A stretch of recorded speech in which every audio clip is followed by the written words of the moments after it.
what I want you to do today is to do some radical reconceptualization, which is the scariest thing of all. It's a way of changing your basic thinking. And what I want you to think about is a new way of defining addiction.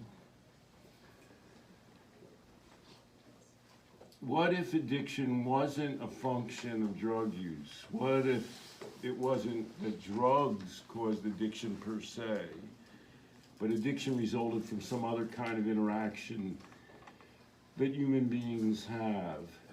If you could think about addiction in that way, how would that change how you thought about your work? How would that change addiction treatment, practice, and policy in the United States? And that's the task that we're going to face today. And although that's a wild and radical concept, what I'm going to tell you is it's inevitable. Not only is it inevitable, but it's necessary, and the data proving that it's necessary already not only exists, but you all know it. And in fact, that radical redefinition is now being undertaken by the institutional forces in the world and in the United States that most defend the existing model of addiction that's going to be replaced. I'm going to show all of that to you here today. Before I do that, I'm going to ask you some questions. If a former heroin addict uses heroin again, can he still be in recovery? How many times did you use? Raise your hand if you think that, yes. Raise your hand. Raise your hand if you think no. Don't be afraid. You can say whatever you want. Can a formerly alcohol-dependent person use alcohol subsequently without problems? Yes. Raise your hand if you think yes. Raise your hand if you think no. What does sober mean? As in sobriety.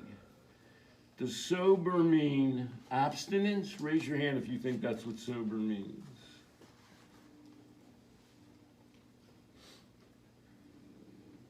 Do you know what the definition of sober is in English, miss? Do you know what the word sober means? Before they invented AA, do you know what sober means? The gentleman in the back with the beard. Do you know what the word sober means? Not confidently enough. What's that? Not confidently enough. What do you say? Not confidently enough. Oh. In other words, you didn't know. The word sober used to be an English word to mean that you weren't intoxicated. That's what the word used to mean. So somebody was sober if they were kind of rational and walking around and processing. You never heard that before, miss? That word, the use of what that word, sober? It's amazing how our minds have been changed in the most basic ways of thinking by the 12 steps, the disease model, and the way we think about addiction. Your very consciousness has been changed as to the meaning of basic words. Isn't that amazing? That for centuries, from Middle English, the word sober meant not being intoxicated, and now it often means abstinent for most people. Isn't that amazing? That we can change the meaning of a word, and it has incredible consequences. And perhaps you can see the difference between calling sobriety abstinence and calling sobriety the absence of intoxication. You can see that's a radical shift in meaning. And if you shift back, you can see that's a radical idea, can't you? Because it gets back to the question of, can a person drink again? if they've formerly been addicted. And then there's a further way of thinking about sobriety, which is functionality. There's a concept that people talk about, high-functioning alcoholic. Why are you nodding your head, yes? Why are you, what do you mean? Oh, I'm just kind of thinking that, you know, that might have been something I told myself, right? And certain things maybe I was still able to do, but, I mean, in reality, maybe I wasn't all that functional. Well, where am I going with this? I'm saying, if you define addiction and sobriety in terms of functionality, if a person is functional, then they're not clinically diagnosable. And that's the way people used to think, and we've been taught to unthink that. The concept of high-functioning addict is to say, well, even if they function and they're normal, we're going to say they're still addicted. So see how these concepts ebb and flow and how fundamental they are to our thinking.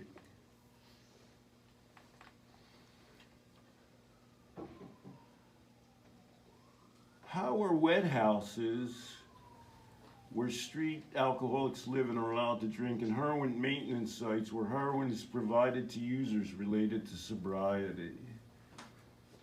These are places where people who are defined as being dependent on a substance, alcohol or heroin, are put in an environment that enables them to function. So how is that concept related to sobriety? How's that goal related to sobriety? If you're giving a person the drug that they're addicted to, can they in some sense be called sober? If you're looking at functionality, that's the strangest thing you've heard? Go on. No, I don't think it's strange, but. What's wrong with that? Well, because you're continuing to give a drug that, well, maybe they're not getting intoxicated. That's what. Well, they are, well. Maintenance, you know, medications, Yeah. like methadone and things Yeah. like that, they actually work Yes. to help people function better. Yes. So I'm not totally against the, I mean, this, We're going to have a radical way of thinking about addiction. You're going to have to, you can go home and think however you want. You can think however you want while you're here. I mean, what am I going to do? Mess around with your brain chromosomes? But I want you to try on a new way of thinking. Do you think you can do that? yeah. And now, in the area of harm reduction, MAT means medication-assisted treatment, which is a substitution of a safer or a prescribed opiate for somebody who's addicted to heroin. And I'm going to throw in the question of, is that a solution for addiction? Is it a variation on addiction? Is it a necessity? Is that the only way people can overcome street addiction? Is it a transition for addicted Yes. people? Yes. All right, I like the way we're going here.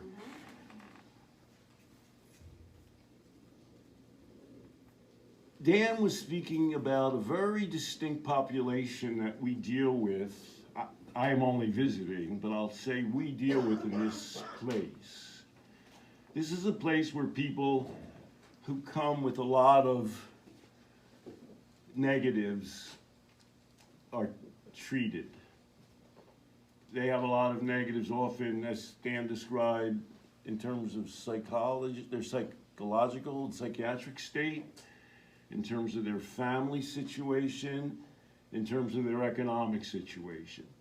This is a trying place, and that's a whole interesting phenomenon, because on the one hand, that's a model that we have of addiction, and people think of an addict as being totally down and out. On the other hand, they're the people that we have the least inclination to spend money on and help because they have so many needs. And those needs are so often really difficult ones. I mean, if they're schizophrenic, or if they're bipolar, or if they're homeless, or if they don't have a family, that's a hard road to hoe, and who's going to help them? So ironically, we think about addiction as being the most down and out situation, and yet we take that model and we tend to apply it to people who are in the best circumstances because we like to deal with people in the best circumstances. We don't send a lot of street people to the Betty Ford Center. We send rich people to the Betty Ford Center, or people who have insurance. And more often than people on the street, people who go to the Betty Ford Center get better. How often they get better? It's not as often as they claim, or as we would like, but they stand a better prognosis. Why is that exactly? That people who go to Betty Ford Center do better? There's two possibilities, because they did such great work at the Betty Ford Center, because if you want to run a successful treatment program, you bring in people who are the most likely to get better. And one of the things that has radically revised our thinking about addiction is that addiction exists separately from people's situations. What I believe Above and Beyond points out, and what I certainly point out, is that people's situations are first in terms of causing and overcoming addiction. So where I'm going is, if you took the people with the best prognosis and you didn't put them in a treatment center, what would happen to them? It would get worse. What's that? They would get worse. And in fact, the data show that they get better. They get better at what seem to be even higher rates than at the standard treatment center. And in fact, how do we know that? Well, the United States does these massive surveys, one of which is called NESARC, N-E-S-A-R-C. And what they do is they say to people, tell me how you drank or used drugs in the last year. And then they say, think back to the time when you were most involved with drugs or alcohol. And how did you use drugs or alcohol then? And so we're able to say that some people were formerly dependent on drugs or alcohol, and in the past year they're not. And in fact, the number of people over their lifetimes who were interviewed who have recovered is overwhelming. Of all the people who have ever in their lives been dependent on nicotine, 84% at the time they're interviewed are no longer dependent on nicotine. By the way, what is the toughest drug addiction to quit? Nicotine. Of all the people in this room, how many have been previously addicted to nicotine and are currently not addicted to nicotine? Raise your hands, please. So a fair number of people. Of all of you people, how many of you owe your recovery from nicotine to either joining a group or to a medical therapy like a nicotine patch or something? Raise your hand. Look around now. Look around, everybody. So what have we just learned from looking at you? What have we just learned, Miss, from looking at this group of people? Lady in the green sweater. That they were That's not what we just learned. That's not the essential thing we just learned. What did we just learn? For me, it was a quality decision to have a better life. We learned that in this room of people who are interested and familiar with addiction, what did we learn? We learned we did it on our own. We didn't That a need help. majority of people who've been addicted to nicotine quit it, and they did it without any kind of formal treatment. Because as this, I don't know, because their lives pushed them in that direction. Is that a stunning realization? The lady there in the back, is that unbelievable? A group of people who knows a fair amount about addiction. I might say some of you have comparatively shopped addictions. And you say nicotine is the hardest addiction to quit. Quite a large majority of people who've been addicted to nicotine in this room have quit, and only a handful of them required or relied on a therapy to overcome their addiction. Do you see how everything you've learned about addiction has told you that's impossible? And why'd you quit smoking? I made a quality decision to stop. And Was there something in particular that hit you in the head that made you quit? I didn't want to be ruled by something that didn't have a voice. Just You were personal. raising your, what about you nodding your head there? You. I chewed tobacco for about 20 years, and I was at a point where I was chewing on about 2 cans of tobacco a day, and it was about $7 a pop, and I couldn't afford it. That's ultimately why. So there's money. I was having heart problems.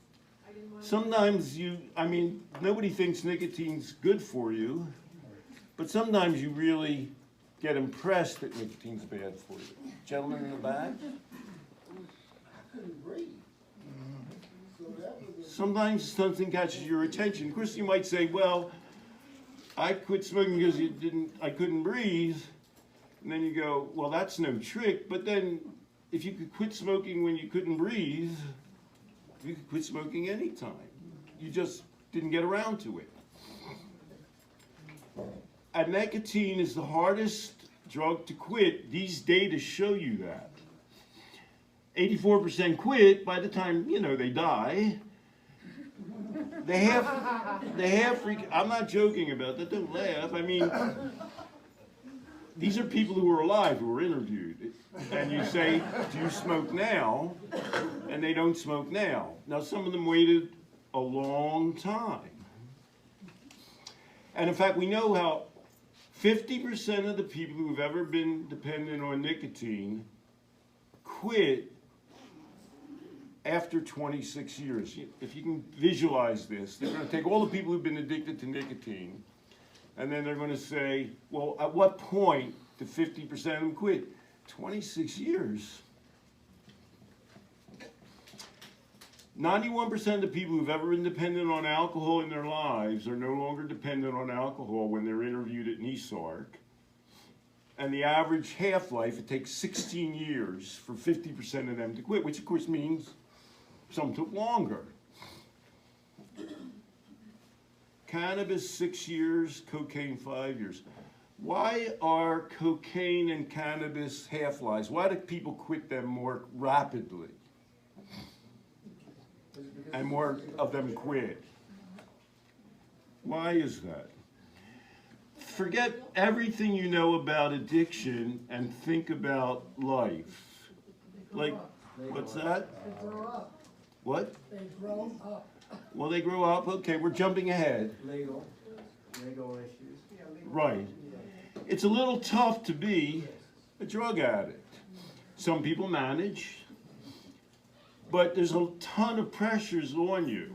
If you're just sitting around thinking, I'm smoking marijuana or taking cocaine, there's an awful lot of things weighing against that. And you're doing something illegal, you can get arrested. People don't think highly of you, including your mother. And the most important person who doesn't think of you, we didn't mention this with smoking. Parenthood. Parenthood is kind of a pretty big impetus to quitting an addiction.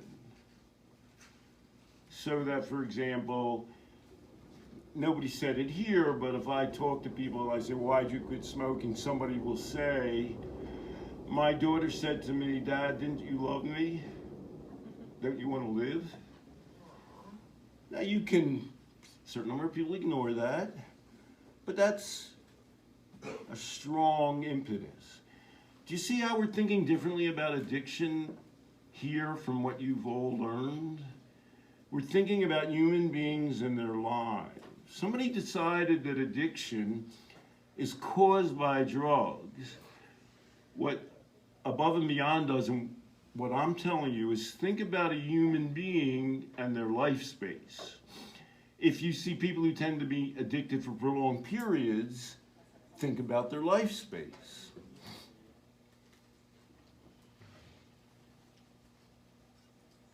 Did I ever tell you about my Uncle Ozzie quitting smoking? We'll get back to Ozzie, maybe more after maybe a morning break, when we talk about what the consequences of this are. But I went to graduate school, and by the way, I have never been addicted to a drug. I never worked in a treatment center, and I never took a single course about addiction in college.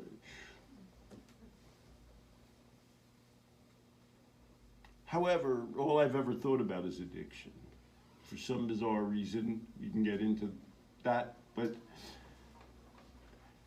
when I came home from graduate school, my grandfather had died, and I saw my Uncle Ozzie, who was married to my mother's sister, Libby. And I said, Ozzie, didn't you used to smoke?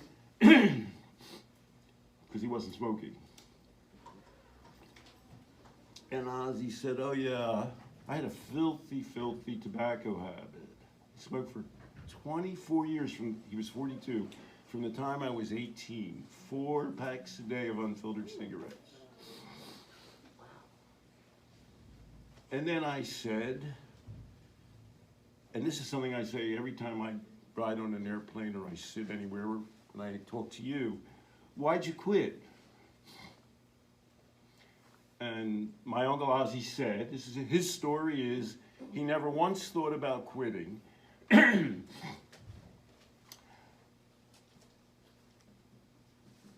But they got free lunch at a bar, and he went to the bar with 3 coworkers at General Electric, where he fixed televisions. And one of his coworkers, and they raised the price of cigarettes since 1962 from 30 cents to 35 cents. And he put 35 cents in the machine, and he took the pack, and his coworker said, look at Ozzie, he's a sucker for the tobacco companies.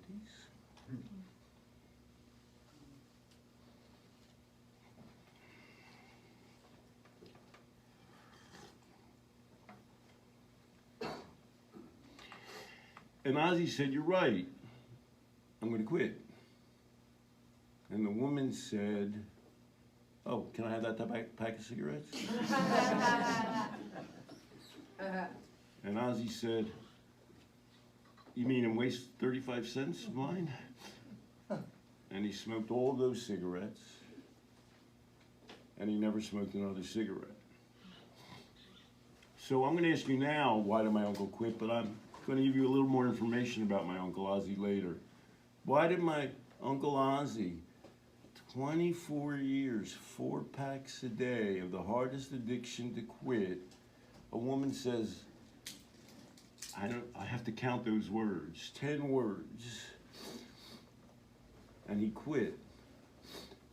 Why did Uncle Ozzie quit smoking that day? Self-esteem. What's that? Self-esteem.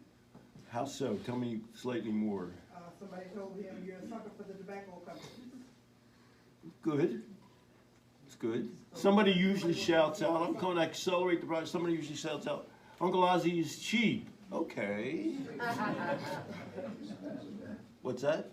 I mean, it's a lot cheaper then, right? So, I mean, perhaps that may, I'm sure there has to be a plethora of reasons why. If it was just the money matter, he could have come up with the other nickel. We're going to talk a little bit more about my uncle's headset. What are you gonna say? He changed his way of thinking, we started thinking about it. What do you say? He changed his way of thinking. He changed He's, his- Go on. Man in the back. He saw himself through somebody else's eyes. Well, that's a good answer. But in a way, he saw himself through his own values, and we're going to get back to that. I told you, you can't decide what a person's going to do until you know about their life. So I'm going to tell you a little bit more about Ozzy. We didn't mention heroin with Neisart. Not enough people in America take heroin to get in these big surveys. Even if you interview 43,000 people, you're only getting a small percentage of people. But what we know about Vietnam, in Vietnam, guys got addicted, and they studied them intensively. Lee Robbins studied them. And when they got home, they thought Richard Wilbur was the Assistant Secretary of Defense for Environment. He was a physician. This is 1976. We should have learned then. He said, everything I learned about heroin and narcotic addiction in medical school was proved wrong by what happened in Vietnam. I was taught that a person can never overcome being addicted to a narcotic. But in fact, 93% of those men quit when they got home. Now we could, if I were to ask you, if you just talk human sense, forget everything you know about addiction, why does that make sense? Well, the horrors that many of them experienced over there, they weren't experiencing when they came over here, so came back here, so. What else? Lady in the orange shirt there, you. What else was it like in Vietnam that it wasn't true at home in the United States Well, that would make people less likely to be addicted to narcotics? they didn't have to be afraid of losing their life. Fear is a big thing. What else is true in Vietnam that wasn't true when they got home? Yellow journalism, perhaps? What's that? Yellow journalism. What'd you say? Yellow journalism, right? What else was true of them in Vietnam? They didn't have their family around. What's that? They didn't have their family. Isn't that so simple? Who did they hang around with in Vietnam? They hung around with a lot of other young guys. Nothing wrong with young guys. I don't want to encourage any kind of prejudice here, but young guys are more likely to take heroin than your mom, or you know what I mean? That's just how things go in life. So if you are hanging around your mom and your sister, you're probably going to do less heroin than hanging around a bunch of 20-year-olds men. And in addition, when you're in Vietnam, well, people were motivated, some, but they got dismotivated. But when you're home, and this is what Above and Beyond is about, most became engaged in some positive life enterprise. I mean, they went to school, or they got a job, or they took care of their grandma, whatever people do. They got their gears enmeshed. So that's everything I'm saying. If you forgot, Richard Wilbur went to medical school to learn things that were wrong, and if you just think about human beings and their lives, you're going to understand what's right. Can I throw this in also, by the way, is that study showed that individuals who came back who still were addicted before they went to Vietnam, so they went back to the lifestyle they were before. And then regrettably, because this is something about our culture, is that many of the men who struggled with it went back to certain kinds of neighborhoods again, and they tended to be men of color that basically struggled in that demographic. You were more So likely. you went from Vietnam back to another Vietnam in an inner city neighborhood. 7% remained addicted. Right. So I mean, obviously, that's a lot of people, and we're concerned about those people. And Lee Robbins, I wrote Lee concluded. I should have written Robbins concluded, but she did a paper. about Vietnam veterans' rapid recovery from heroin addiction, a fluke or normal expectation. We all knew about the Vietnam guys because it happened so quickly. They went from a radical transformation in Vietnam to home. But her review of the literature showed that, in fact, what they underwent in an encapsulated time period was, in fact, typical of people who were ever addicted to heroin. People used to use the word addicted. The term Neisart uses is dependent. And they don't use dependent anymore. Remember I told you, I wrote a book in 1975 called Love and Addiction. And people, aside from Terry, and my mom was still alive, thought I was crazy. But we're going to see now they don't use the term addiction anymore, except, well, we'll talk about how they use the term addiction now. Neisart, that study of 43,000 people about their lifetime use of drugs and alcohol, remember 84% recovered from alcohol dependence over the course of their lives. Average recovery, 50% quit by 16 years. It's a ton of time to be addicted to alcohol. They didn't pick it up, and 50% didn't quit by 16 years. But 84% quit. Of the 84% who quit, only 12% actually received alcohol treatment or went to AA.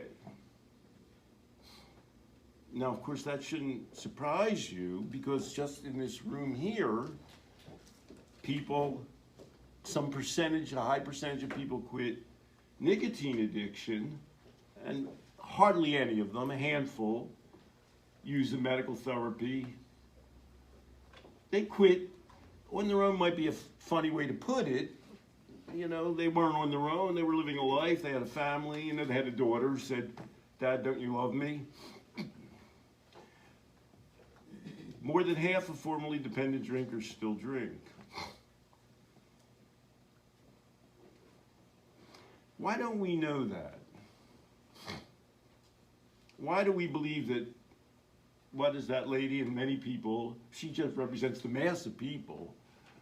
Why do people not know that most formerly alcoholic people, DSM uses the term alcohol dependent, continue to drink but decline, desist to be dependent? Why don't we know that?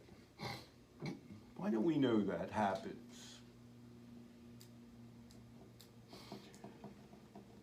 Well, okay, lady there.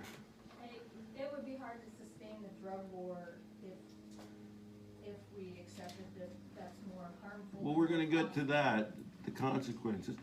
But let's, well, you. The models are based on the... Worst case scenarios. And worst case scenarios are okay. God bless them, we need to care about them. But then let's talk about Drew Barrymore. I don't know how long you've been hanging around looking at addiction, but in 1988, Drew Barrymore was on the cover of People magazine as America's youngest addict. She was 14. She was taking cocaine and drinking, and she entered rehab when she's 15 and she attempted suicide. She wrote Little Girl Lost when she was 16. Now, she was from a famous family. Her grandfather was a famous alcoholic, John Barrymore, a big actor. Her father was a heroin addict. Just, he wasn't famous, he was just a heroin addict. In her 30s, she started a winery.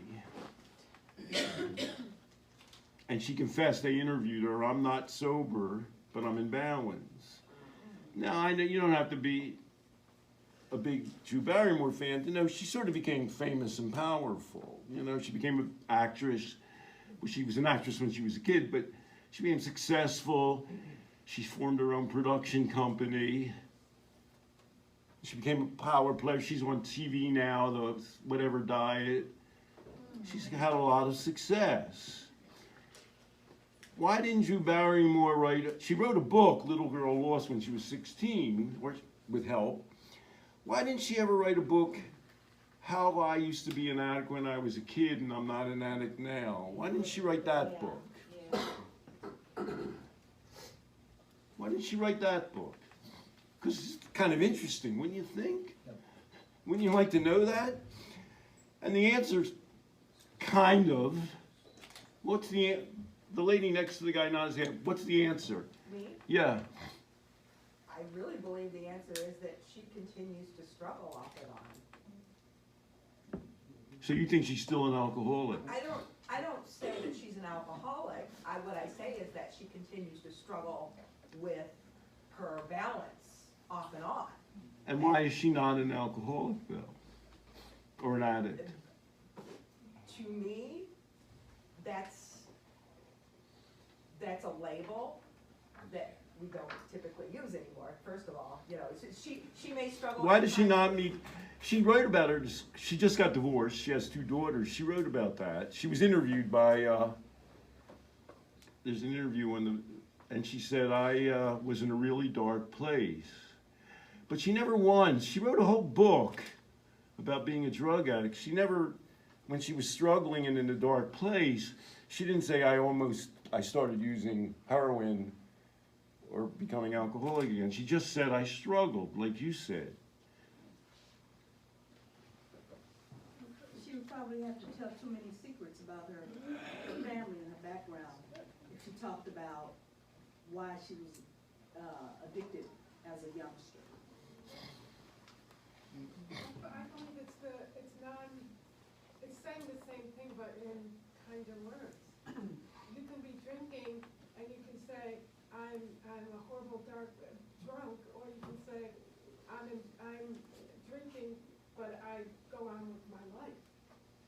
She doesn't drink like an alcoholic anymore. You're going up the wrong trail. She doesn't drink and take drugs like she did when she was younger. She doesn't. She's different.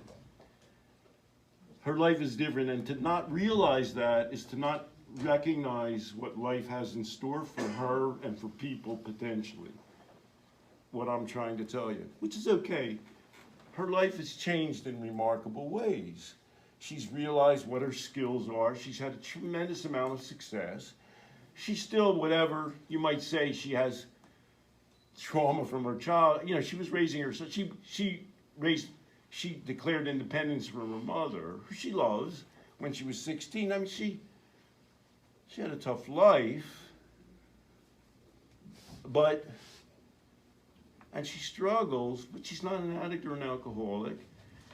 She has 2 daughters now. What do you want to say? I was going to say that maybe the reason why she doesn't write a book about how she overcame childhood addiction is because possibly there are things that she did not deal with, maybe due to So you think trauma. she's a failure? No. Here's a woman who's a massive success. You keep trying to put her back in the category. You keep trying to put her back in the category. Listen more. You keep trying to put her back. You're trying to say, she's not recovered. She's lying to herself. Shh, shh, shh, shh. The reason she doesn't talk about it is because they kill her in Hollywood. If she said, you know, I used to be addicted and I'm not addicted anymore. She started a winery.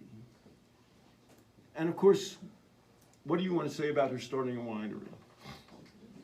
Yeah. Her business. That's her livelihood. What do people in the recovery industry say about her starting a winery? If you raise your hand, he will call on you.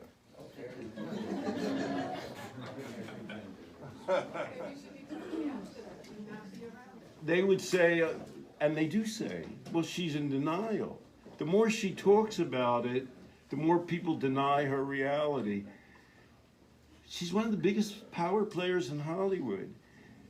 She's a star of her own television show. She controls the production. She was living on her own off the street when she was 16. We call that in psychology substantial improvement. And if your job is to improve people's lives, she's a model of it. And many people can't understand that because of the categories of thinking that you're imbued with. And that makes it impossible for us to learn the lesson from her and from Vietnam, which is sort of a simple lesson. If you galvanize your skills enough and get some help and have enough positive experiences, and she has 2 daughters, and form your own family, you're going to improve and cease to be addicted.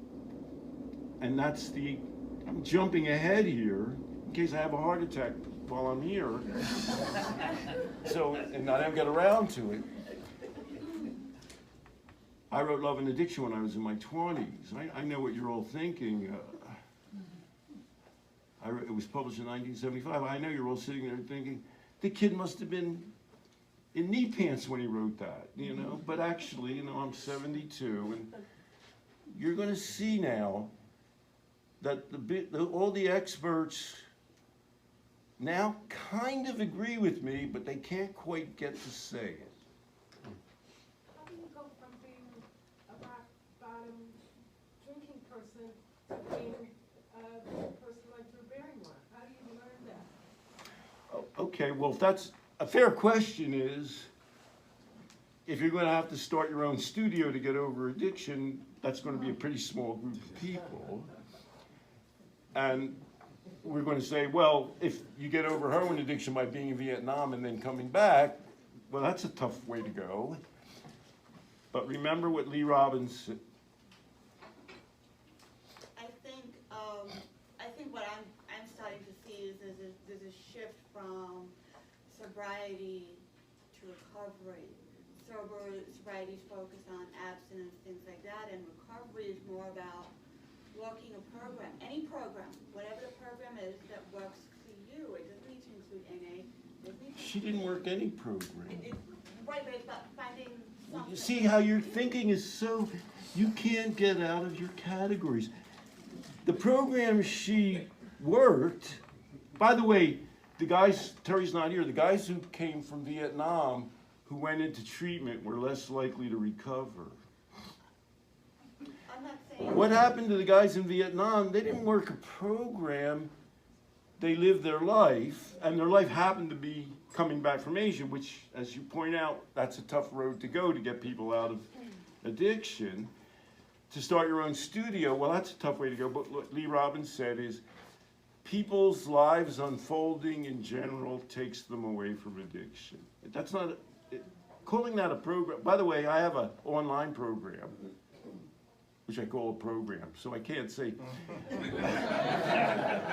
It's called, however, maybe you'll at least get where I'm going, it's called the Life Process Program. You see, maybe you'll see where I'm going with all this. Well, we all work a program, it's just a matter of whether or not we work it consciously or unconsciously. We all You have see a how program. people can never, if I'm here for 5,000 years, they're not going to escape their category of stuffing all of this back into their categories. They're programmed. What are you going to We're all say? programmed. We are all programmed. It's a matter of whether or not we recognize it. I think that ultimately any addiction to overcome it is intrinsic. Like you have to say that I want to do it. Period. Point blank. Everything else is like a tool to assist. But ultimately, you said it earlier, when your values begin to change, I guess for the positive, when you incorporate positive values towards your lifestyle, you begin to see the addiction a little bit different, or the dependency a little bit different, and therefore you kind of adjust the way you interact with that substance. It's a natural process that you grow into. Is that a fair statement where you're saying? Correct. Thank you. By the way, he didn't raise his hand. He's just sitting there minding his own business. But I'm smiling, so I called on him. You know, he has a nice smile. What the hell? By the way, how are we doing with the current way of thinking with addiction? How are we doing so far with the regular way of thinking of addiction? Have you noticed, have you heard about the opioid crisis? Have you heard about that? You know, the disease model's been around for a little while. Now I'm going to tell you some, if I haven't got lost you yet, I'm going to tell you some amazing things. A lot of people take opioids without becoming addicted. We know that there's another study they do. Your government does the National Survey on Drug Use and Health, and they say, have you taken an opioid painkiller? You know, either because you got a prescription or because you felt like it. In 2015, 98 million people took an opioid painkiller. 98 million people. And only 1 or 2% developed any kind of a problem. Any kind of a problem. Dependence, what's called a substance use disorder, which we'll get into a little bit, overdose. Of course, we don't want anybody dying of drugs. But opioids, a lot of people, maybe some people in this room have used a painkiller in their lifetime.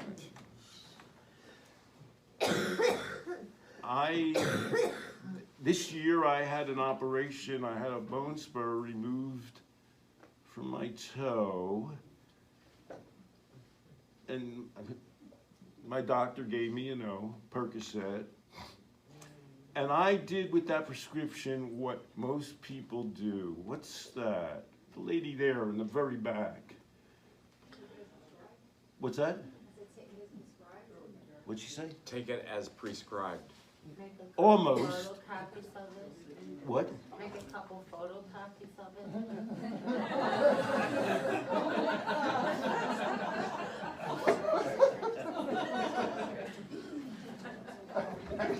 That is the best answer so far. Okay.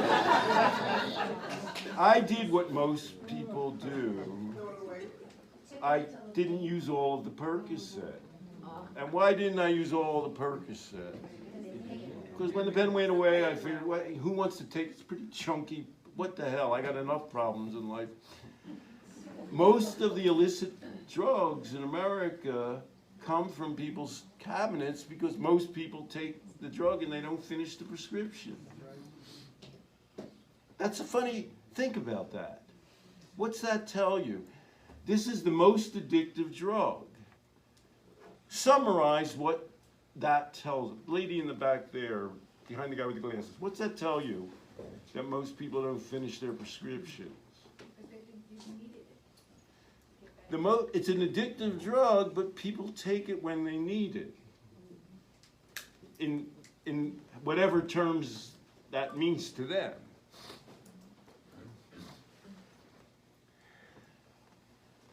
But thank God we're in the opioid, I told you about my Uncle Oz. I have to tell you about somebody else I'd always have to vote for. The governors met, 50 governors in the United States met in New England to talk about the opioid crisis. They voted unanimously to cut back and make harder to get prescriptions. There was one person at the conference who got up and said, what's the logic in doing that? People are feeling that they're in pain. Why are we going to say to them we're not going to give them a painkiller? And some may be addicted, but they're dependent on that drug. This is a mistaken way to go. Who was that one person who stood and said that? Remember, it's the governor's conference. All 50 governors voted against it. Who else might be at the governor's conference who would say, get up and talk? What mysterious individual would say that? I wouldn't. They could shoot me at the governor's conference. President Obama was there. What the hell? Sometimes the smartest guy in the country gets to be president. I don't know. People take painkillers because they're in pain of one kind or another. Maybe they are addicted. What's the logic in saying, okay, we're not going to give you painkillers? What's that? Now, if you talk normal human sense, what happens next? Violence. What's that? Violence. Not violence. Taxable revenue. Worst drugs? They go out and get the drugs some other way, and Yeah. Create a black market. generally speaking, it's better to get your drug from a doctor with a prescription, and then they monitor that, and that's a better way in general to go. You know what you're getting. And have you noticed that we never get any better in the opioid crisis? Have you ever noticed that? The latest research from the CDC found that ED means emergency department visits through 2017 increased by 30%. It's sort of like, no matter what, we keep doing the same thing. Drugs are addictive, it's a disease. Let's make it harder for people to get drugs. And the problem keeps getting worse, and we keep doing more of what did that. You know why that is? Because we can't change our way of thinking. We can't get out of our categories. What are they thinking when they want to make it harder to get opioids? Lady in the, what's their logic? Lady in the Reddit, are you? Oh, What's their logic when they say, well, let's make it harder to get opioids? probably political. The drugs are the problem. Right. If you take opiates, you become addicted. The radical new way of thinking I'm going to tell you, I guess I didn't give you the answer.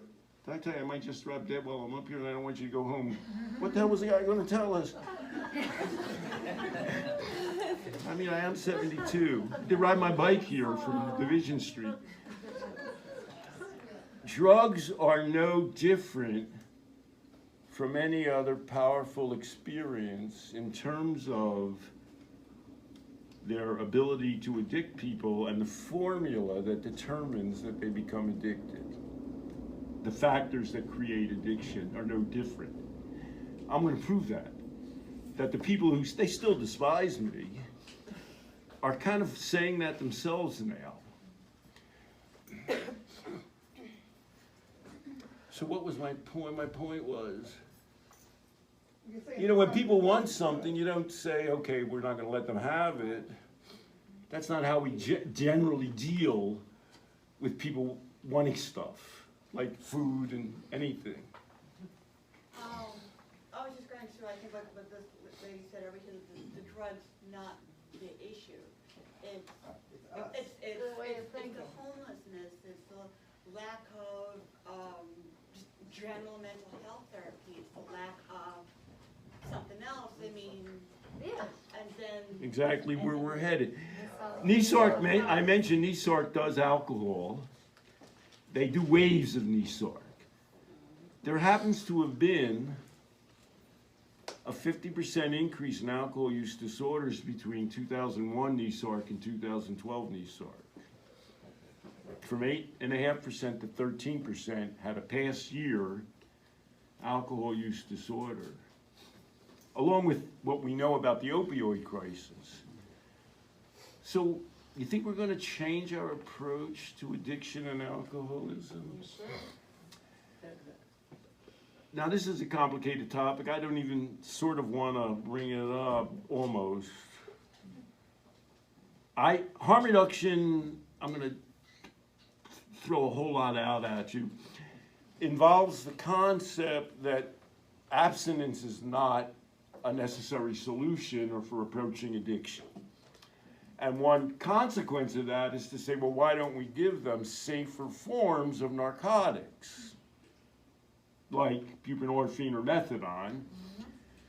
And it's true that people don't die, because I've just been telling you that when you give people prescriptions of things and you supervise what they do, they tend not to die. And since so many people are dying, that's an improvement. What can you say? Who's against that? Well, the governor of Maine said they shouldn't give naloxone to people because a lot of people who kind of overdose and get revived overdose again. But who doesn't believe you should save people's lives? You know what I mean? I mean, that's not even an addiction conference. So there's a worry though about, and buprenorphine and methadone have been shown to reduce drug deaths. And people say, well, the problem is they're only available in urban areas. Tough to get buprenorphine in rural Iowa or someplace like, well, how's that going to happen, or methadone? And so people are thinking, well, maybe all these deaths are happening in rural Iowa, and all, but they're not. Overdose ED, emergency department visits in large metropolitan areas increased steadily for a total by 54% in 2017. In other words, you would think, how much worse could we do than 2016? And we've got MAT, which we sort of know cuts down on deaths. So that's a tricky question. Why are things still getting worse? Even though we have something that in its own is an effective therapy, at least it eliminates death as an outcome. Why are deaths and emergency room visits still increasing? Okay. Which is a tricky question. When you take away drugs or the availability of drugs, it disconnects people from drugs. And people are using drugs to disconnect to begin with. It's a way of escaping, life. And so whenever people the only way to fight addiction is to reconnect people to life, into family. And Well, that's where we're going. You're jumping ahead, and if I keel over, I want you to come up here and finish, the lecture. But I'm going to say something more radical, that we're depriving people of something essential after maybe we take a morning break for overcoming addiction. We're doing more than, we're depriving them of something essential involved in overcoming addiction, which is the belief that they're capable of overcoming addiction. So it's a scary trade-off. You can give people methadone and they won't die, which that's a plus. You don't recover until you're dead. On the other hand, for a lot of people, that message is, buddy, you're an addict.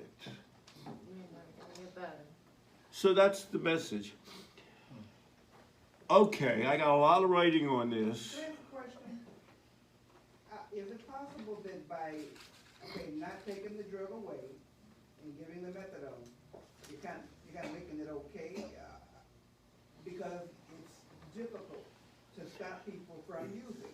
So therefore, let's make it acceptable, let's make it okay, let's give them methadone. Well, Can I answer that, by the way? Drug is not bad. Do you believe in clean needle programs? Clean needle programs? Is that giving them permission to shoot up? Is that trying to, again, keep them alive so they can grow up and move on? Food for thought, you think it's. well, the data, let's go to clean needle programs.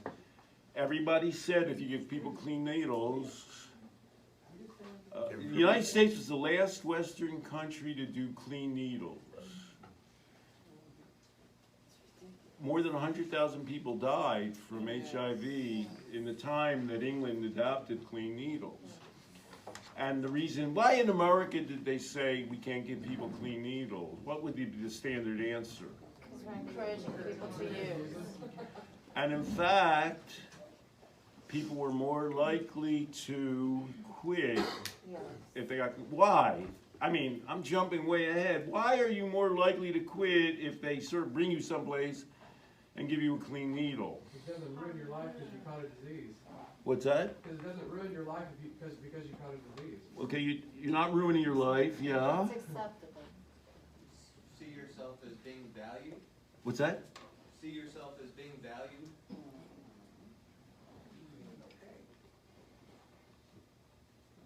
It's a good answer. You're not They a saw their rebel. own lives as being valuable. And education and harm reduction. They're making an improvement in their lives. I mean, you're still shooting up, but they're not killing themselves. And harm reduction is like, well, let's improve our lives. That's how I would summarize harm reduction. Let's take every step that we're capable of to improve your life, starting with not dying. And then some people say that's the first time I ever thought I could do something for myself. There's a concept I'm getting in here that's critical, and that concept is, do you know what the concept is? That somebody What's cares the about con- me, so I might as well care about myself. And that's part of it, and the other part is that you can do something for yourself, which is the technical term is called self-efficacy. Caring about yourself and feeling you have the competence to do something. That's what people have to get that somewhere if they're going to, I mean, how did she figure she could quit smoking? I don't know, she felt, well, I guess I can, somehow. And maybe she didn't think that 5 years before. Oh, damn, I have to read all these words. Most drug users are intelligent, resource people with good life skills, supportive networks, and loving families.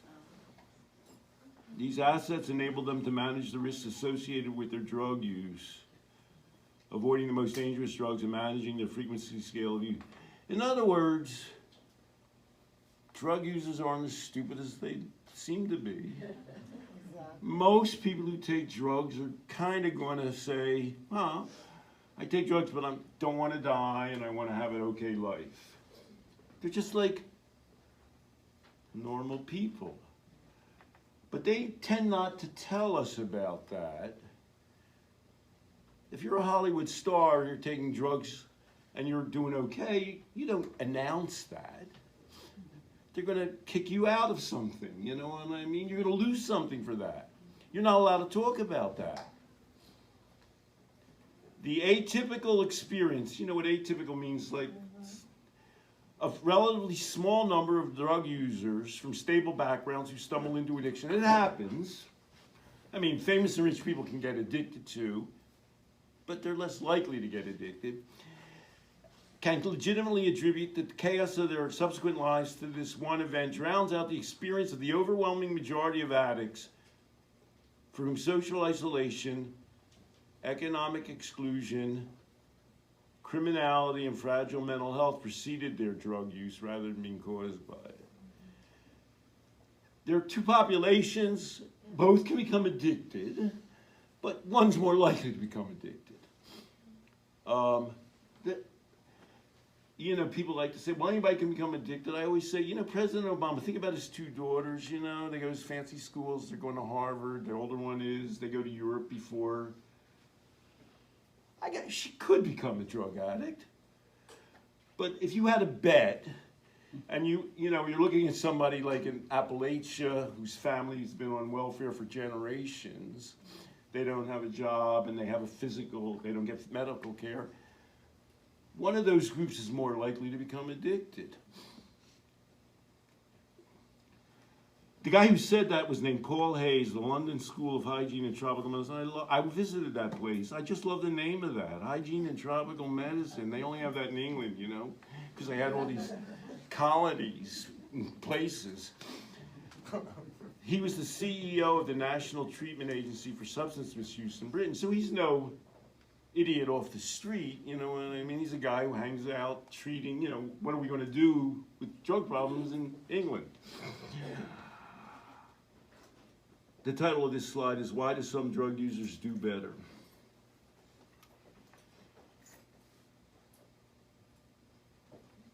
Remember I told you, I'm going to prove to you. I already proved to you people quit addictions in the ring just from looking at you guys quitting smoking. Now I'm going to prove to you that I was right when I wrote Love and Addiction. In 2013, DSM-5 came out. The 13 classes of drugs, you know, hypnotics, and they put cocaine and amphetamines together and stimulants. They got cigarettes separately, you know, they've got psychedelics, you know, they've got barbiturates. They don't call any of them addictive. They don't use the word addiction with drugs. But the word addiction does appear in DSM-5.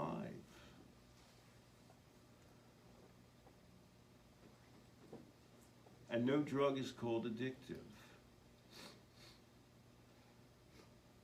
Sort of like, you know, like some puzzle, you know, a riddle.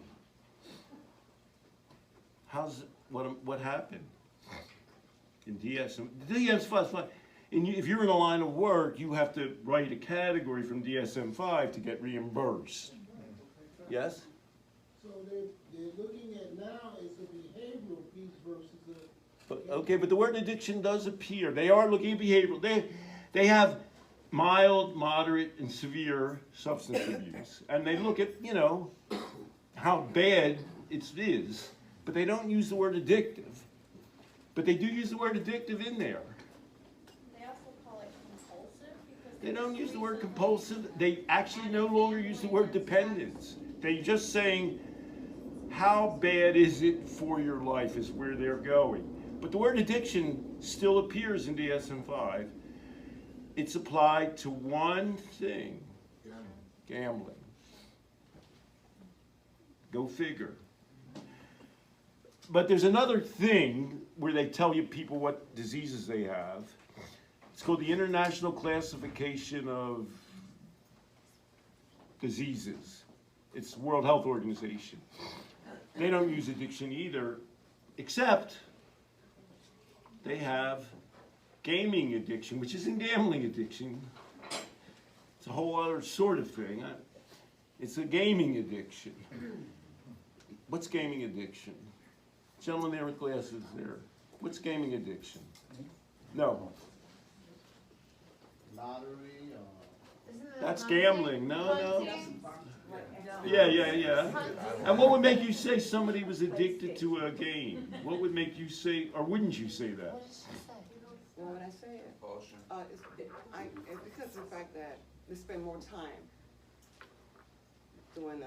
Can you imagine a clinical thing where you encountered somebody that you would say was, what would make you say that person had a gaming addiction?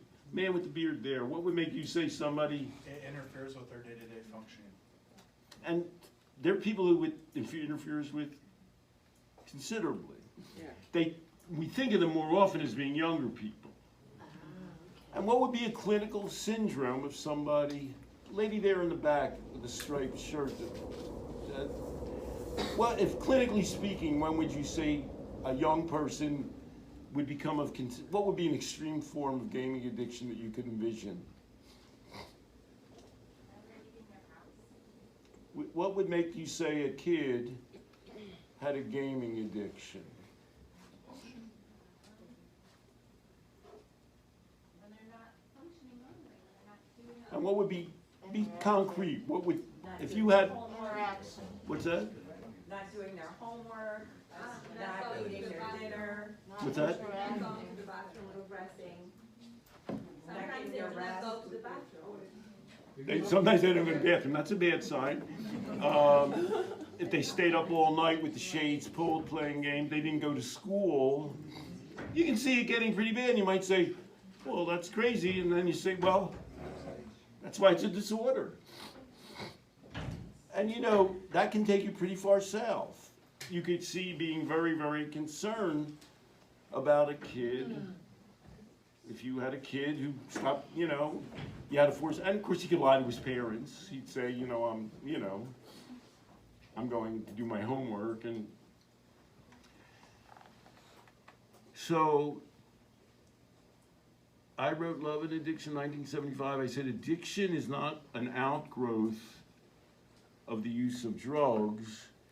It's a way people have of relating to some kind of an involvement. They haven't said, my name isn't in, my name actually was in DSM-4, but not DSM-5. They haven't started building statutes to me yet, but they're kind of going in that direction, do you see? They're kind of saying, well, let's see how bad something is for a person, and that's going to make us say it's a clinical thing. And that includes addictions, which for some reason we're not going to call any drugs addictive, but activities that people get involved in. We didn't even get into gambling addiction, but you can see where somebody can go so far wrong that it's destroying their life and family. That happened. You've heard of that. So, Stan, can we take our break now? Yeah. this is my last thing, and then our break. Like I say, if I go out, yesterday at lunch, I took a bike and went to could have got knocked off. You'll get the bottom line here. So how do we define addiction? Compulsive obsessive. The process definition, if you look me up in Wikipedia, they say, well, I don't know, invented or came up with addiction process. But I don't think they quite got it. I don't say that people become addicted to gambling and that's a process addiction. I say all addiction is a process. Drugs, alcohol, gambling, gaming, and they haven't gotten to everything yet. In fact, of course, I hope you can see they're not going the way I would go. I wouldn't have a list of things that are addictive. I would have a list of things that you do and interact with something, and that defines addiction, not things, but your interaction with things. So you get engaged in something that engages your consciousness because it envelops you in a total experience. Gambling, gaming. It provides an artificial sense of control and value. Kind of when you're doing it, you kind of feel sort of in control. Because you're sort of, same with the drug. When you shoot up heroin, you kind of know what's up. You know what's going to happen. And what makes it addictive is it depreciates your ability to cope with the real world. Remember DSM-4? DSM-5? I kind of am okay. DSM-5 is a harm reduction document.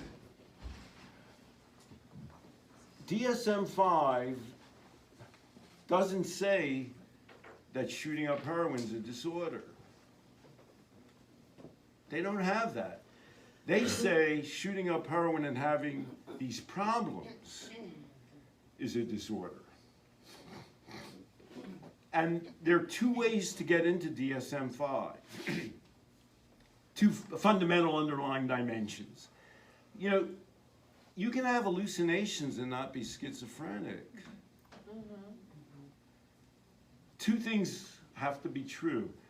You have to have impairment and you have to have distress. So if something hurts your ability to cope with the world, in the process definition of addiction, that's impairment by their definition, but it's the 4 or 5 criteria I'm using here. It distracts, it detracts from self-esteem, that's distress. In other words, you sort of know when you're playing games all night and not going to school, you're aware you're not headed in a good direction, you know what I mean? You're aware you're not going to be getting a job and some girl's going to go to the prom with you. You're not going that way. You don't have friends.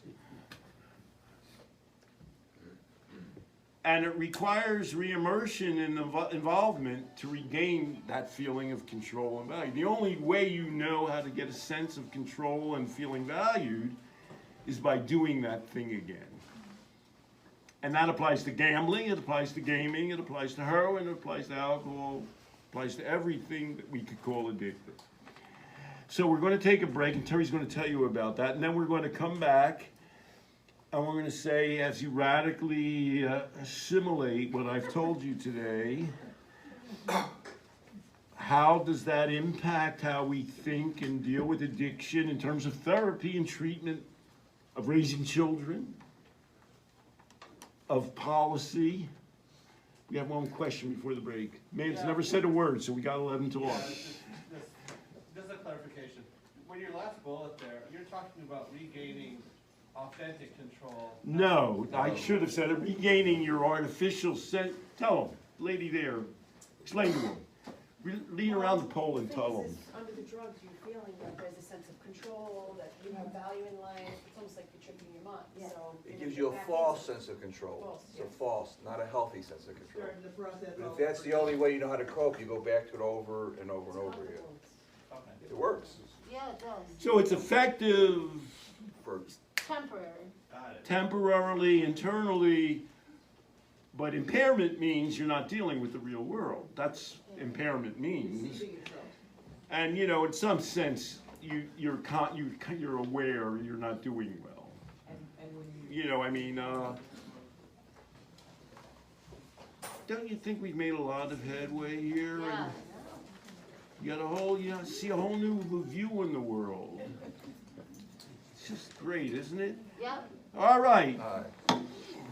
Let's take about 20 minutes, but Puck will be back no later than 10:15, and the materials for the RFT training are in this table. Till we come back. Did you ever want that?